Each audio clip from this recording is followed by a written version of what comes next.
I'm not sure if there is a space for humor when we think of AI and the future for creative music, but as far as I know, humor is part of what of the way you live life.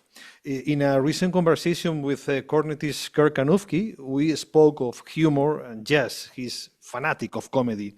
I'm going to ask you the same question that I did to him. Why do you think that sense of humor seems to be so far away from jazz and improvised music for so many people? I think that, wow, that's a great question. I think that the music that we're trying to play and get out into the world is so marginalized, and the the parameters are so small because people are trying to make sure that they can get over it to as many people as possible just to survive and just to make rent and just to be able to put food on the table. And so I understand it. And so I think that a lot of people have conformed into changing their music into being acceptable and have an air of superiority in order to try to survive. And I can't blame anybody for doing that. Um, but I learned a long time ago that that wasn't going to work for me. And like, why even, for me, it was always like, why even do this? Why not just get a day job and work in an office for 8 hours and make money that way if I'm going to compromise any aspect of it? And, when I'm hanging out with my friends, I'm hanging out with my family, the sense of humor aspect of it is part of who I am. And my music has definitely been criticized for not, oh, it doesn't take itself seriously and stuff. But the thing is that I take the music so seriously that I'm able to include the humor aspect. And if someone would levy those same kinds of accusations against Charlie Parker or Sonny Rollins, then the jazz world would be up in arms, you know. But Sonny Rollins for sure has humor in his music, and Charlie Parker was quoting all the time.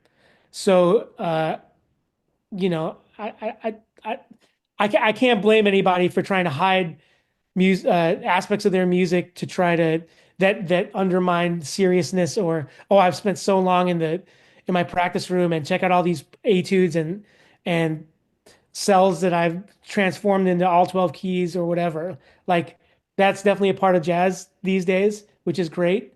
Um, and people want to hide the humor aspect because that underlies all this serious study that they've done. But if we're really trying to get back to the personal expression, I believe that everybody's trying to, almost everybody has some funny parts in themselves. Not everybody, as we're seeing in the world today, but Yeah, yeah. but Well, if it's there and people are hiding it, they're really just doing themselves a disservice because their music isn't as honest as it could be. well, let me start with the sense of humor.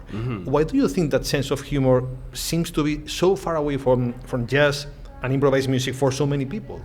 It definitely is, and I think people, at least trying to be serious, turns some listeners off. I think my favorite musicians did have a sense of humor, and just to talk about the trumpet and to talk about Dizzy Gillespie, Louis Armstrong, Lester Bowie, all had a sense of humor, and even when it didn't seem as obvious as those guys, I feel that there was a sense of humor in Thelonious Monk's music too, I believe. Yeah.